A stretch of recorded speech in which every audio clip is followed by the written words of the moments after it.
Back at it here on the Kaufman Corner podcast with you as always, a good Dr. Rany Jazayerli, Soren Petro with you. We've got a lot to cover today. We're going to give you the 5 things each of us want to see out of spring training. What do we have to see in spring training for us to be happy and confident as we head into the regular season? We'll talk about that. Royals have also made a trade. We'll break down what is John Schreiber to the Royals. How much better did they get? We'll talk about it right now on the Kaufman Corner podcast. You're listening to Kaufman Corner, the most in-depth analysis of the Kansas City Royals, breaking down the Royals like no one else can. Kaufman Corner is hosted by Rany Jazayerli and Soren Petro. Rany is a co-founder of Baseball Prospectus, author of Rany and the Royals, and former columnist for Grantland, The Ringer, and The Athletic. Soren is the award-winning afternoon drive host of the program on Sports Radio 810 WHB in Kansas City.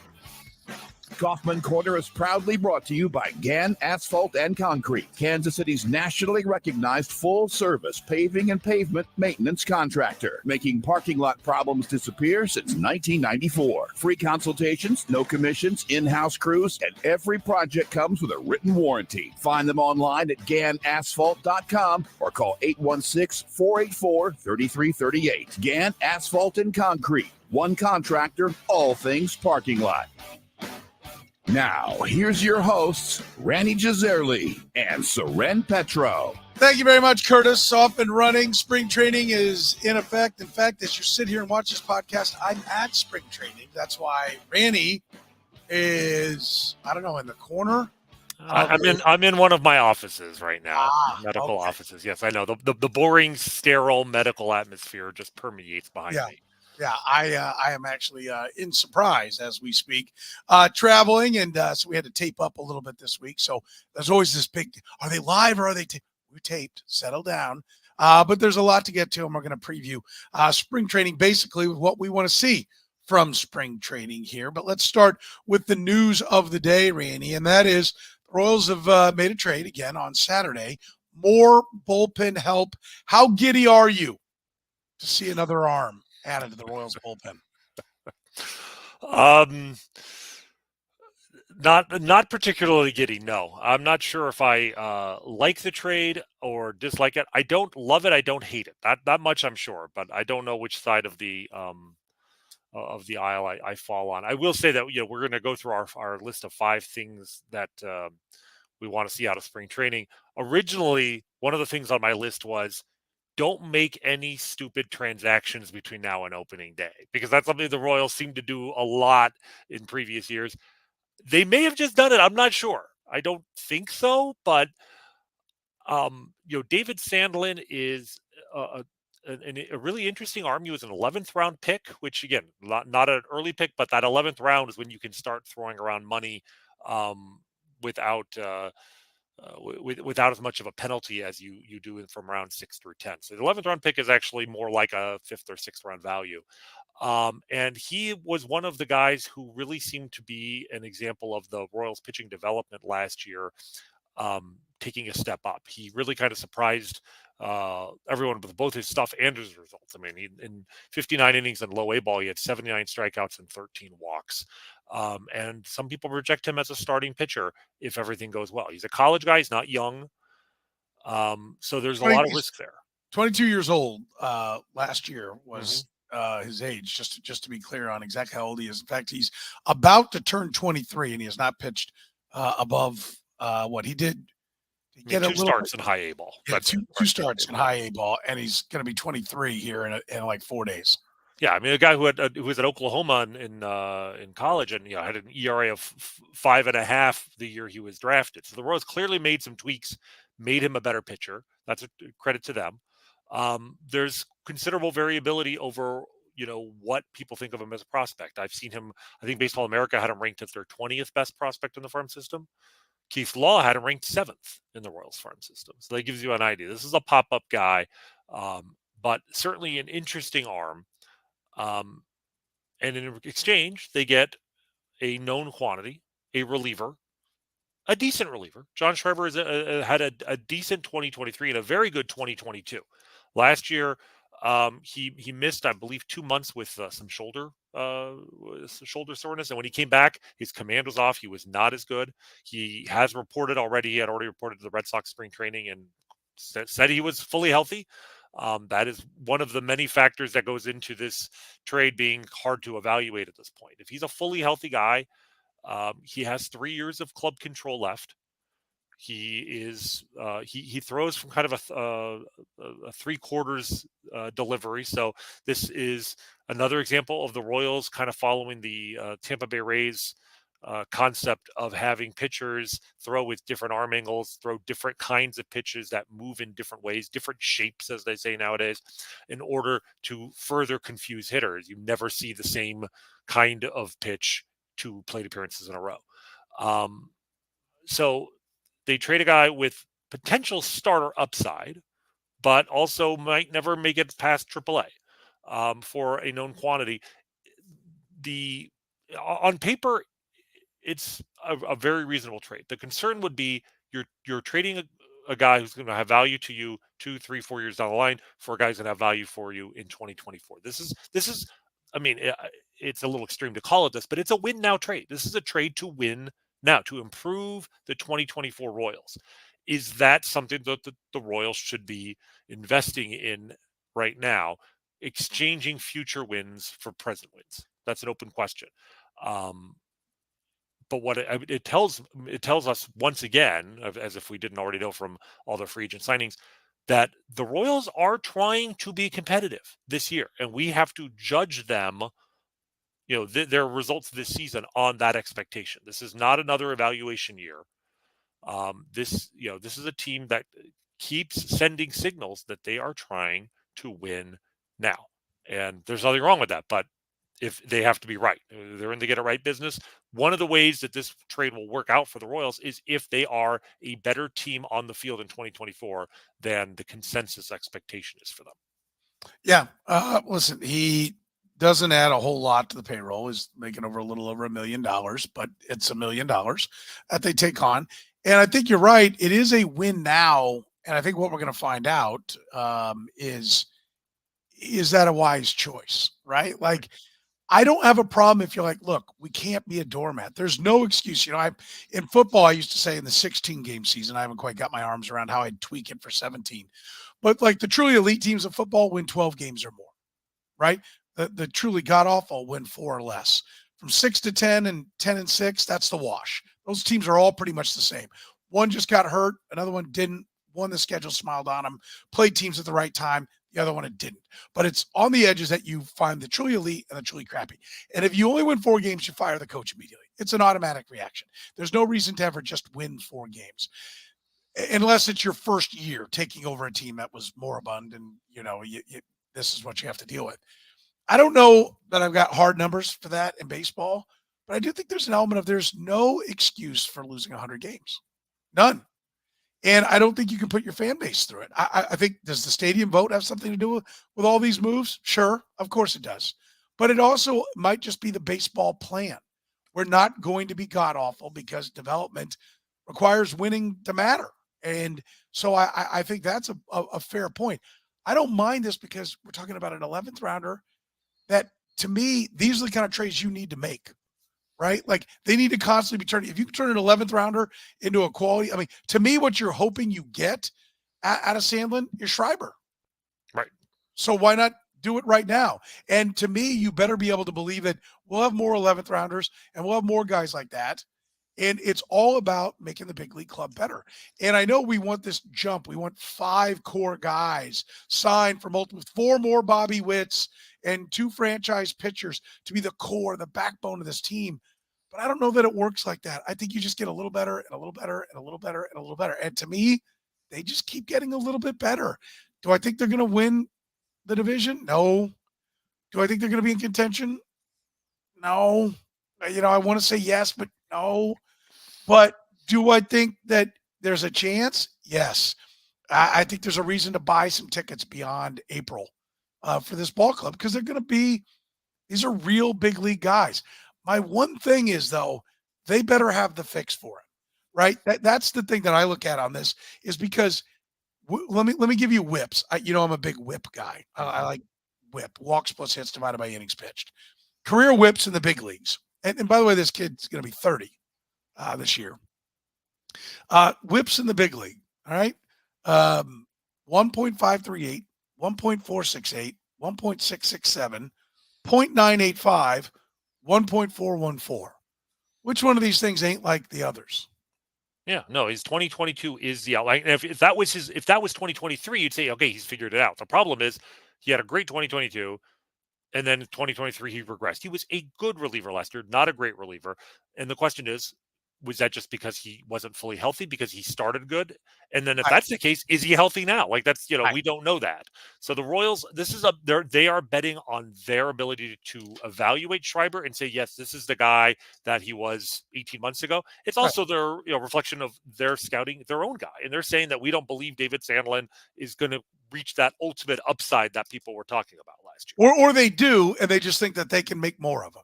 Right. Well, this is sort of the flip side of this is if you're trading away, if David Sandlin is actually a legitimate major league starting pitcher in the future, like Kylie McDaniel from ESPN, who I respect tremendously as one of the prospect guys, his comment on this trade from Twitter, he said this, it probably won't matter, but this trade doesn't make any sense for Kansas City.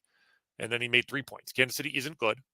Number 2, Sandlin might be a big league starting pitcher in a few years. And then his third one, Schreiber is a fine reliever, but he'll be 30 in a few weeks, has had one season that would justify this trade, and it wasn't 2023. How many guys, I mean, because you were on the forefront of the age thing. 23 years old. And listen, to me, first of all, I don't think they believe he's going to be a starting pitcher. That's number one.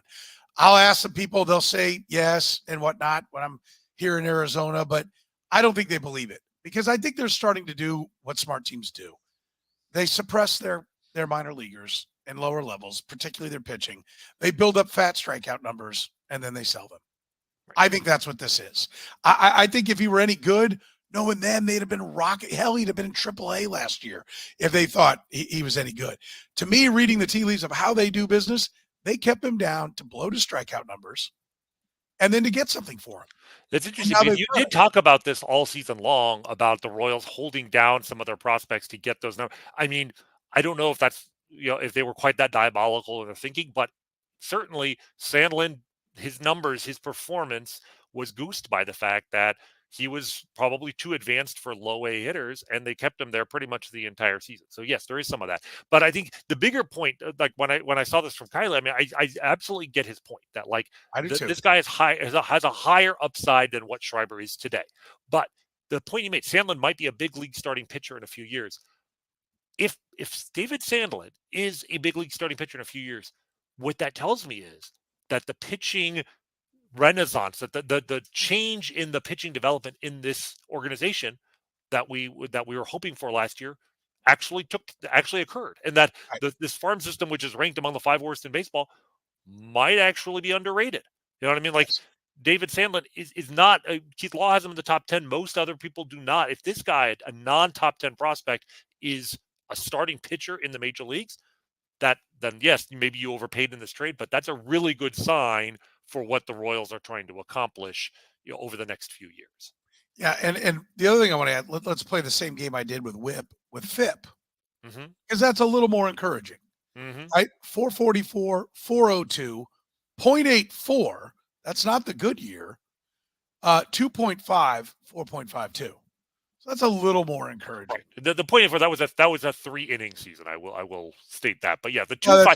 I put it into the other one, but yes, you are right. I mean, but the 2.50 FIP, like he had that year in 2022, he had I think a 2.22 ERA, which even though a 2.22 ERA is better than a 2.50 FIP, actually a 2.50 FIP is a lot more impressive because ERA is by definition has a lot of luck involved. That's the whole point of FIP, is to strip out the luck from ERA. So lots of pitchers might have an ERA in the low 2s because they're good and they're lucky.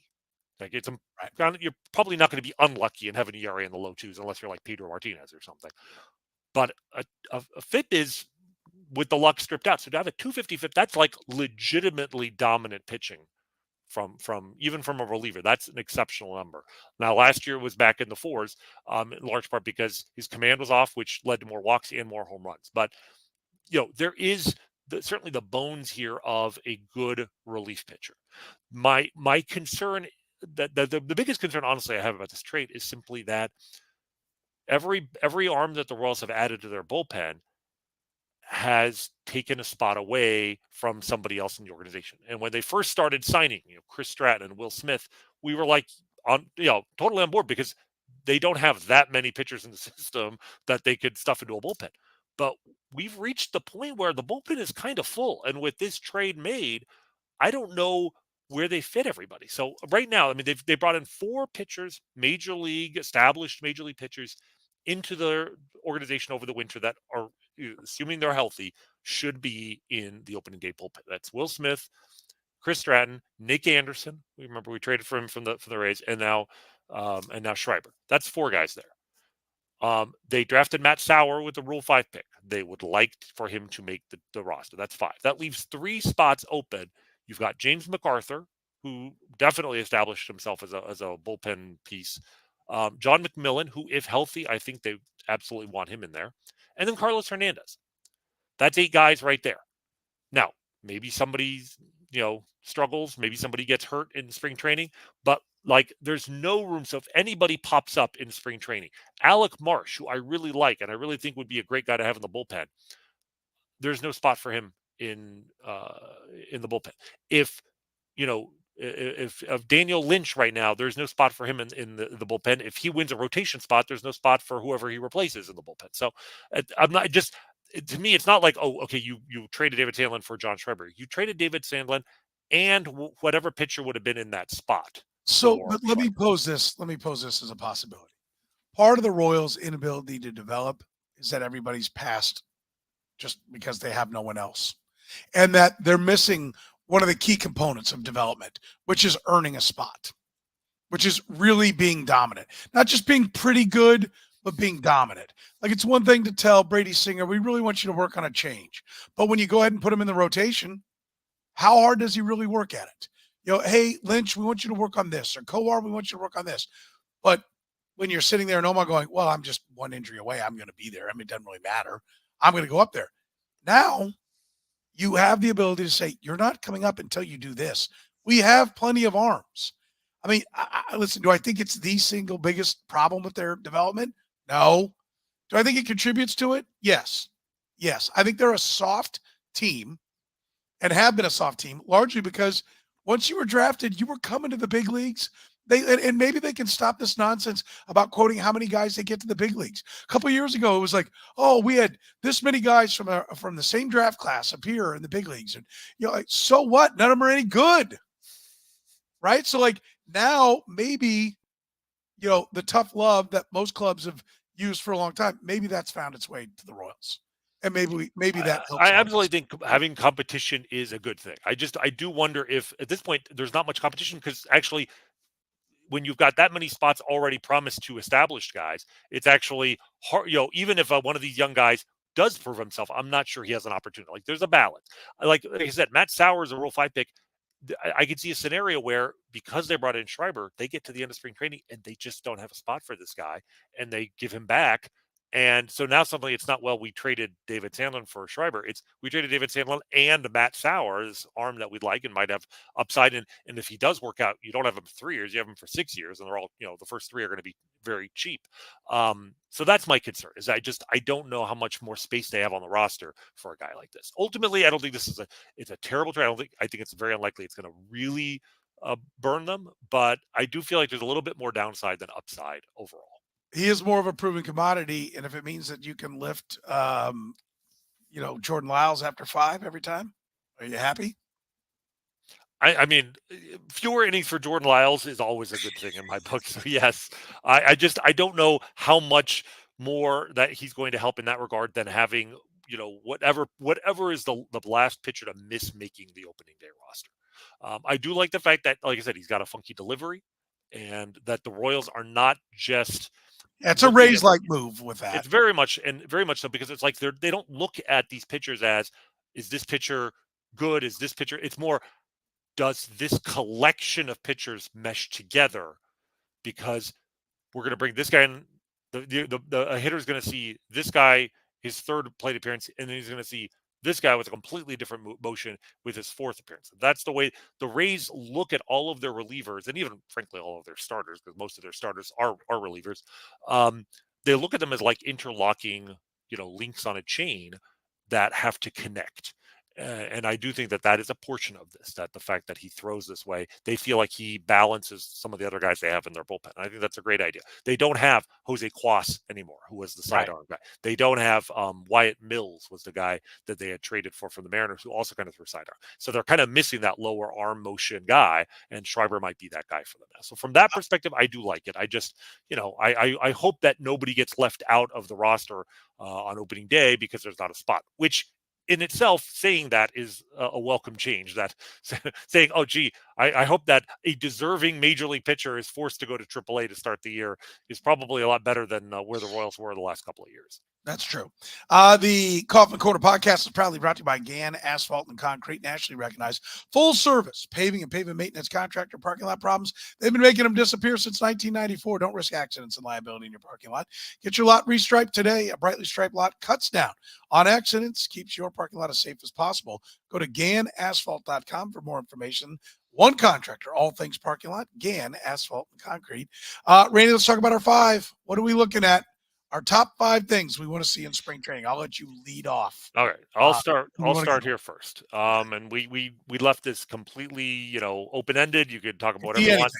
The one thing I'll say is I'm not putting anything on mine that's, that every team in baseball wants, like no injuries. Yes, yeah, exactly. I mean, that kind of goes without saying. I think we understand that. Okay, the first thing I want to see Daniel Lynch earn a spot in the rotation.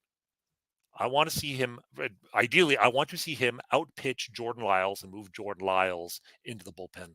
And I think that would be good for both sides. Lynch is the guy of all of their young starting pitchers, is the one guy we've seen enough from him, tantalizingly to make me believe that there's something more there, that he's close to being at least a number 4, maybe even a number 3 starter. He just needs a little bit more velocity, a little bit more command of his off-speed stuff. He has multiple off-speed pitches. He's had trouble, with his health. Nothing that's been like career threatening, but like a lot of annoying injuries that have held him back. It's kind of now or never with him.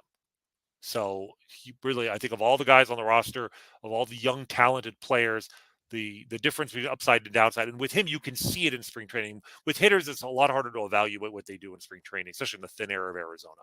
But if Lynch comes in, he's throwing harder. If we're hearing reports of his stuff ticking up, that's what I want to see from spring training. Okay. I like that. My number 1 is Vinnie Pasquantino playing first base, right? If he's playing first base and playing it well, then he's healthy and he should be hitting, right? So I don't want to see him. If he's DHing, I'm worried that the shoulder's a problem. I know this comes under the health category, but it's a specific player. Sure. And how I want to see and know and feel good that they're not just like, let's try to take some at-bats here and there. I want Vinnie Pasquantino on a full go, and so we can feel like that he is going to be healthy and play first base. I don't think this team, I think they can take a bigger jump than anybody perceives. I mentioned Bradford Doolittle had the Royals winning 71, 72 games. That's kind of where everybody has them. But if they're going to win 81 games, if they are going to be in contention, I don't think there's any way Vinnie Pasquantino isn't a 30 home run and 350 on base guy. And I don't think that happens unless he's healthy. And I fear that he's going to be one of these guys that is oft injured. And we're going to say, why didn't they deal him when they had to? When they had a chance to? Because a lot of people were asking about him. They didn't deal him, which means they believe in him, which means he needs to be healthy. Because if the offers of what we're hearing, that they had offers for the guy, when they come into spring training and we're going to spend the whole time in Arizona hearing about how, well, he's not quite ready to play the field. Well, we want to limit this. Like any limitations on him says that they blew it and not trading him, right? If he's going to be chronically hurt, they should have traded him. And you're in the get it right business, just as we mentioned. They're in the get it right business with Sandlin. They need to be right about making this trade. Well, they need to be right about Vinnie Pasquantino. I want to see him healthy, playing first base will make me feel good.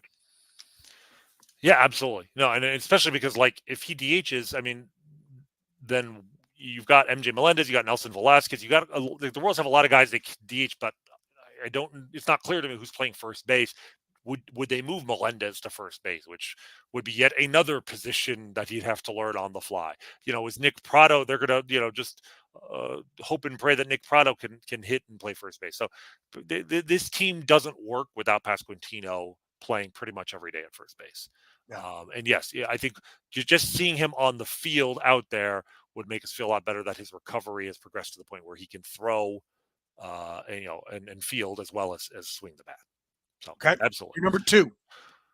Number two. All right, I'll throw this out there, just for the hell of it. I want to see Asa Lacy. Nothing else. I don't want to see Asa Lacy do any. I just want to see Asa Lacy. I want a sighting of Asa Lacy on a pitching mound. That's it. We didn't see him. He's a ghost. I know it's an incredible long shot at this point that he does anything, but this is still an arm capable of throwing in the upper 90s from the left side. Spring training, there's not a lot of things that you can take away. You can be fooled by what you see in spring training. So I don't care if Bobby Witt hits 450 in Arizona. It doesn't matter, right? That we've seen too many numbers, prove meaningless once you get out of the elevation there. But Asa Lacy on a mound, something nobody has seen since 2022. Ideally throwing occasional strikes, but I just want to see Asa Lacy on a mound. Just give us that, because it's what's so frustrating. It's not just that we didn't see it, but the Royals just didn't talk about it. We've got no updates. I would like to see some transparency from the organization in general about guys, even when guys are struggling. Just acknowledge it. Don't piss down our leg and tell us it's raining. Like he Well, they did.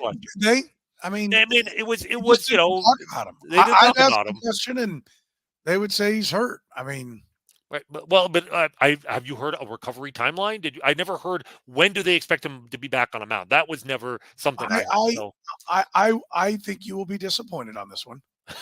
I think. Well, I didn't say it's going to happen. I just say I would like for it to happen. I know. I think you'll be disappointed. I don't think it's going to happen, and I don't think he factors into their plans at all. I think you're right. I will be stunned if you're. I think they have moved on, is what I believe. I think that's why they don't talk about him. I mean, I think they think it is just damaged goods, and there's no reason to go back. I hope I'm wrong. What is it that's damaged? Is it the arm? Is it the back? I mean, we've been told he was out, basically didn't pitch because of a back issue. There's also the fact that he couldn't throw strikes at all before he got the hurt. Last time I heard anything about Asa Lacy, Paul Gibson, right? He's the roving minor league pitching coordinator, I think is the official title. Yeah. At spring training last year, I asked about Asa Lacy, and he said he was going to be a big leaguer. And I didn't hear another thing said about Asa Lacy after that. And that was this time of year, the same time that I go out the same time every year. And so it's been a calendar year since I heard anybody. I'd be very curious to hear what you did, find out what you hear when you get there. But instead of hearing, if you see him on a mound, send me a picture of that right away, because I definitely want to see that. Yeah. But I don't think you'll see it. But I'll look. I listen. Yeah, it couldn't be further from where things are right now, in my opinion. All right, let's go next for me. Hunter Renfroe hitting.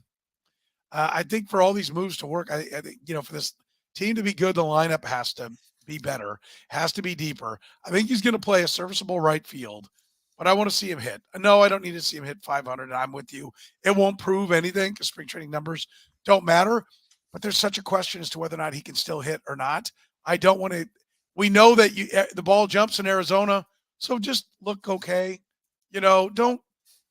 I don't want to be like, well, Hunter Renfroe's one for, but he had a pretty good exit velo and he's hit into some tough. I don't want to hear that. I just want to know that, at least in Arizona, it looks like it's going to work, because I do like the idea of not just handing out positions to players. And if he can hit and if he can be a 20+ home run guy, the lineup starts to look a lot better. So for the very reason you said, it doesn't mean anything if someone's hitting 450. You're right, but it might mean something if you're hitting 150. And I don't want to see that. Fair enough.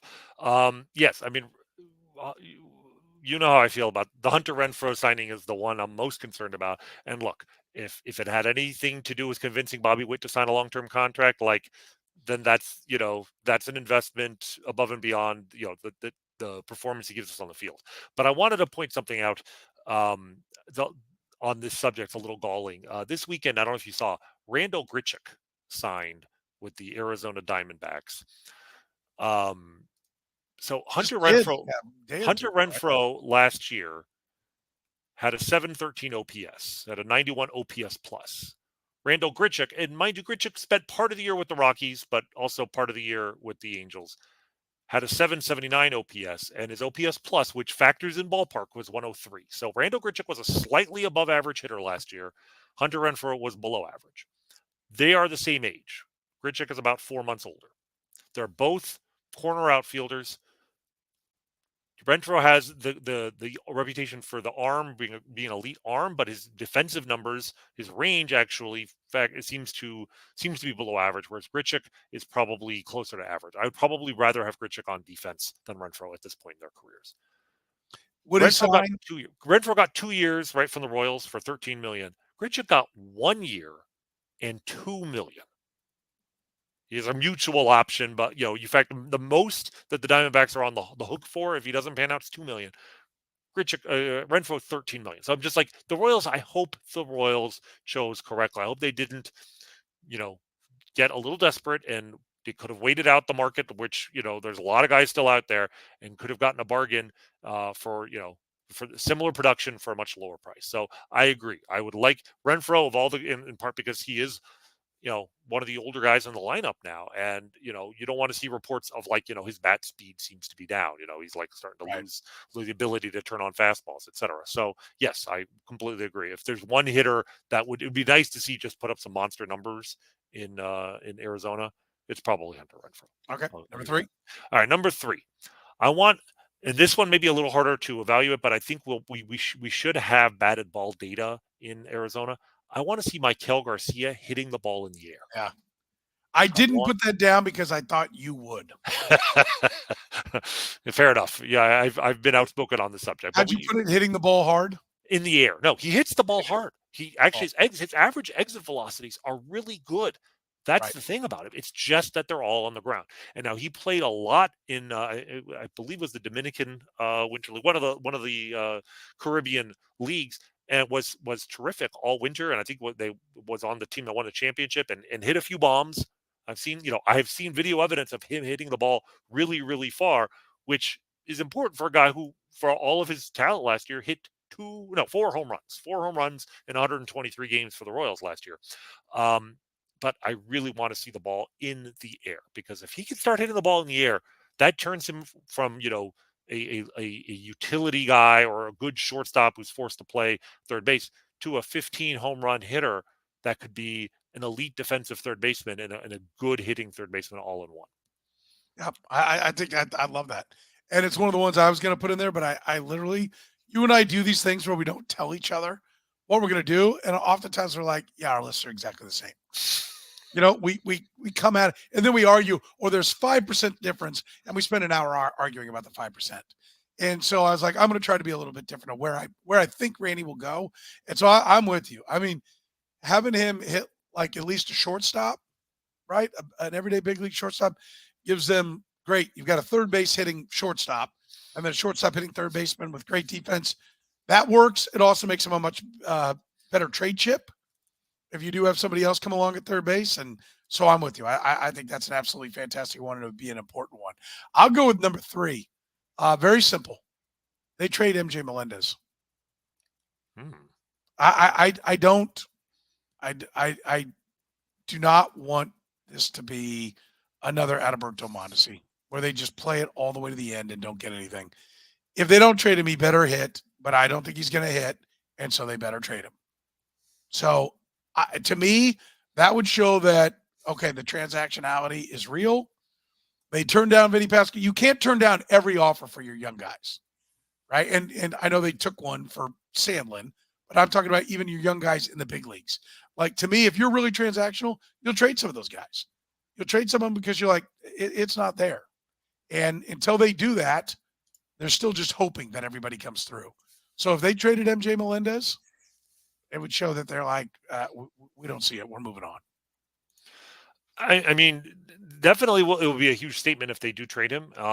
I can't endorse that without, of course, knowing what they get in return. Like, I don't want them to trade him just for the sake of trading him when he might be on the verge of a breakout.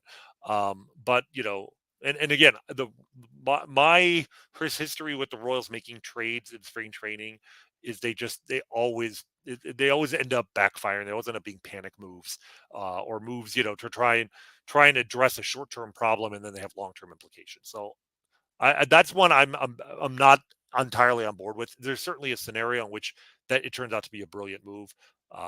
But if they do trade him, I just hope it's not because they've given up on him, because they just want to cash him in. They should have, if they wanted to cash him in, they should have cashed him in a long time ago. You're cashing him in for pennies now. So we'll see what happens there. Yeah. Okay. All right. Number 4. My number 4 for me. This one might surprise you. Kind of surprised me, but it's based on some new information. I really want to see reports that Gavin Cross is looking like the Gavin Cross not only who was drafted 2 years ago, but like who actually played and looked like a top 100 prospect on the field for all of 2022, and not the guy who just really shocked people with just how badly he looked and how badly he played for pretty much all of 2023. And here's why. The Royals have reported that he had an illness that kind of held him back last year, and then he got promoted to Double A. You might recall, like he played like 3 games, and then he got sick, and he didn't play the rest of the year, but he was supposed to be getting better. There was never a lot of clarity as to what was going on there. Keith Law, in his top prospect list for The Athletic that came out about, I want to say maybe a week ago, he has Gavin Cross still 5th on his list. And he had a line in there that caught my attention about Gavin's, performance. He talked about, his season was a disaster. He hit 206 with a 300 on base and a 383 slugging in high A, and did not even show progress as the season went on. But here's the sense. He got sick early in the season with a tick-borne illness, and it seemed to sap his strength for the rest of the year. So it's possible that this was just a lost season and he'll be back to his old self. That caught my eye because tick-borne illnesses, there have been players who've gotten things like valley fever in the past in Arizona. That can do a number on you, and that can last for months on end. In fact, in the comments, Keith, it made it clear that he basically got clearance from both the team side and the player side to acknowledge what this was. Like this is a case where I totally understand the Royals not divulging everything. You talk about like HIPAA laws, and that's an unusual situation. But I think of guys like Connor Jackson and Ike Davis, who were hitters this is like 10, 12 years ago, who both got valley fever, which is a fairly common thing in Arizona. Teams that have spring training in Arizona, it's an extremely rare thing to happen, but it does occasionally happen. I don't know if you remember Dave Nilsson, the Brewers catcher. He was a fantasy stalwart of mine for many years. Yeah. I was a big fan of him, one of the best hitters ever to come out of Australia. He contracted some incredibly rare, I think it was called Ross River fever, in Australia one year, and like missed almost an entire season. And I just find this interesting because it would definitely explain what was something difficult to explain, which is what's happened to Gavin Cross's bat. Like, this guy was considered one of the safest drafts, safest bats in that draft. And he just didn't hit the ball with as much authority. He just didn't look like the same guy. And, we've said all along, the Royals being Royals, but maybe they're acknowledging they're not making this up. He had a tick-borne illness. Hopefully he's had a chance to fully recover. So if we start getting reports that he is hitting the ball with a lot more authority, he looks like his old self, he could definitely bounce back and, put himself back on a prospect map very quickly. And again, that's one of those things in spring training that actually might matter, is what he does. And refresh my memory, they didn't start him in Double A and then send him back down. No. He started in A-ball. He didn't play well, but they promoted him anyway, along with like Keaton Wallace and Mason Barnett. Like, their top 3 picks in that draft all got kind of promoted to Double A together. And can I say, stop doing that? That's exactly what I'm talking about. Stop doing. Yes, that's a separate point, but yes, I completely agree. I just wanted to make sure I'm like, I didn't forget that he started in Double A and they backed him up. But like, stop promoting guys who suck at the level they're at. Like, make somebody earn something, for God's sake. I think this is the Royals always wanting to promote cohorts together. Like they want to keep I know. the It's future core of that team together. But like they'll meet up when they're ready. They don't, you know what I mean? Yes. Like you still got to treat everyone individually. And by the way, it wasn't because they were all pals that they won in 14 and 15. It's that they were good. And if you're going to be transactional, guys are going to be coming and going. So knock that crap off.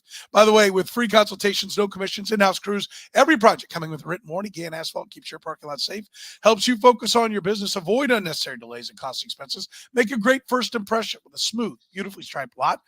GAN Asphalt and Concrete can take care of your parking lot no matter what the need is. One contractor, all things parking lot, GAN Asphalt and Concrete.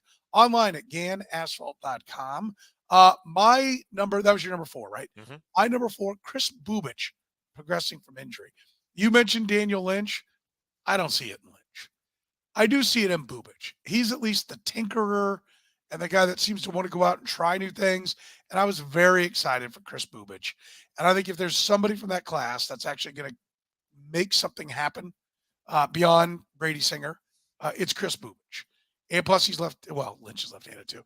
But, I think he has a chance to be good. I want to see what it was we thought we were going to get last year. And so I want to hear that he is progressing. The other thing is the Royals medical stuff seems to take longer than everybody else, right? Sometimes I think that I'm like, what is, I want to know that not only are they good at building pitchers, not only can they fix swings, not only are they embracing analytics, but their medical staff is getting it done. And listen, I want to be clear. It may not be the medical staff, but that the kids are listening and doing what it takes to get back. So Kris Bubic, let's see him be on time for what his recovery should be, and hear that, yes, he's throwing from a mound or he's long, whatever it is. I don't even know what it is. I'll ask when I get there. But I want to know that Kris Bubic is progressing because he's the guy I have the most hope for. Sure. Absolutely. No. And I agree. But if I had to bet on one guy to be, a number 2, an above average starter in 2025 or 2026 between Bubic and Lynch, I probably would take Bubic. What we saw in that very short span of time was something, we haven't seen from Lynch or from, frankly, a lot of pitchers in the past. And Bubic, he's a Stanford guy. He's, like you said, he's shown ability to tinker and change things around. I feel like he has the ability. He'll get the most out of what his ability is, but his stuff needs to come back 100%. I am a little worried. It's probably just a little too early. We're not going to see him on a mound in spring training. Like, even if everything is going right, he had surgery in late April or early May. So maybe May before he's even on a mound, but long tossing, there are some, he should be hitting some milestones in March. And that's something that we'll keep a close tabs on. So. Okay. Number 5. So my number 5, you kind of ties into your number 1. Your number 1 is to have Vinnie out there playing first base. And my number 5 is, you talk about the transaction. You want to see an MJ Melendez trade. I want to see a long-term contract for Vinnie Pasquantino before opening day. They've got Bobby Witt signed. They got the hard one done. Let's keep the momentum rolling. And I absolutely, especially with the stadium vote on April 8th or whatever. A late, they talk about October surprises for November elections, a March surprise for an April election to cinch things, to give the whole fan base the vibe that the Royals it's a snowball roll, a snowball in a good way, snowball that's rolling downhill towards greatness. Getting Pasquantino to sign to, so he's got 5 years before free agency, but you give him all those 5 years and then 3 club options, something along those lines. He's an older prospect. When he came up, he didn't get the big money in his bonus, so it's not going to take $288 million to get him signed. It may not even take a 9-figure contract, in guarantees. But this is a guy who's already beloved by the fan base. If, for one thing, if they give him that contract, that's a really strong indication they think he's fully healed. Right. And I think that this lineup, if this team is going to be a contender 2, 3, 4 years from now, Bobby Witt's going to be in the middle of that line, but it's going to be Pasquantino and Witt batting back to back. One, I don't know who's in front of the other, but those 2 guys are really going to be the backbone of it. So it'd be really nice to see him get signed to a long-term deal. I like yours better because yours takes care of all of mine and has him locked up. They're not going to give it to him if he's not progressing health-wise. So you did a better job on the Vinnie Pasquantino part of the equation. I knew you'd have something about Vinnie too. And so that's why I had to find an angle, but yours is better. Congratulations. My last one, I want to hear that Frank Mozzicato is throwing strikes, right? Enough screwing around with not being able to find the plate. Like this is a guy that, this should, it's so frustrating that it's like, if you're taking a guy for signability, throwing strikes should be a foregone conclusion. It's like signability is because we don't think he has the top end, right? We think he's a middle or bottom of the rotation guy. No, you cannot be still screwing around trying to find a way to throw strikes. And if you look at what he did, where'd he go? I have him pulled up. If you look at what he did last year, I'm having a hard time finding where I hit him. Then you'll see that he kind of fits that, like we're holding him down to get him to throw strikes, kind of plan, because when they did promote him, the ERA was 7, which is a very big problem, by the way. In fact, here he is. Last year in low A, 56 innings, 85 Ks, 34 walks, and they promoted him. 34 walks in 56 innings. And then he got, tagged in Quad Cities, a 7.12 ERA, 36 2/3 innings with 33 walks. I mean, the problem was there at the lower level, and he was promoted anyway, right? Like, I don't get it. So he still struck guys out, which I think is smart. Strikeouts are important. They never valued strikeouts enough in the Dayton Moore era. But the fact that he had this walking problem, he stepped up a level, and it got even worse. Stop promoting him, right? Throw strikes. And if you can't throw strikes, you sit right there. Enjoy the buses in Quad City. So the thing to remember about Mozzicato was he had that collision with a teammate in early June. Before that, well, here, we'll take him on their word that there was a collision. Kicks and collisions are the only thing holding this farm system down. Well, I mean, but it gets to your point, because before that, they hadn't promoted him, and he was dominating low A. I mean, at the time of that collision, he had 46 innings, but only 24 hits, 25 walks. The walk rate's still high, but it was better than it was in his first year for sure. And he was almost unhittable with opponents rating 151 against him. He missed 2 weeks, came back to low A, and was off in 10 innings. He allowed 12 hits, 9 walks. Well, let's promote Then they promoted him. That's my point. It's like I totally understand the urge to promote him, but like when he comes back from an injury, and it was, may have been concussed, comes back and he's not throwing strikes suddenly, maybe that's not the time to push him up. And they did. And like you said, he went to high A ball. In his first start, he walked 5 batters in 3 1/3. And, for his time in high A ball, 33 walks in 37 innings. It's like if he had been promoted a couple weeks earlier, you would say, okay, that we didn't expect, there was reason to think he would handle it better. But he had just come off an injury and was not throwing strikes suddenly. Wait until he figures that out. So anyway, yes, hopefully with an offseason to fully recover, he's in good shape. You want him to throw strikes. I want to hear reports that his fastball is sitting at 93. Not touching 93, not occasion, not, I want him sitting 93 and touching 95, 96. He's, going to be he's 20 years old, going to be 21 in June. The velocity should be coming now. Maybe not 100%, but it should be definitely better than it was when he was drafted. And it's not clear to me that it has been after 2 years. That's something that Jeffrey Paternoster talked about on our show last week is, this is the time he was drafted, it made sense to believe he would add velocity. Hasn't really happened yet. Let's see some of that. So yes, Mozzicato, I'll give if I won the last one, you win this one, because Asa Lacy probably never going to see. I can hope, man can dream, but Mozzicato is probably a lot more important to the future of this organization than Asa Lacy at this point. Yeah. All right, that's going to do it. I'm literally going to the airport. That's what I'm going to do as we record this. And of course, we'll be back with another edition of the Kaufman Corner podcast a week from Sundays. That's when we're going.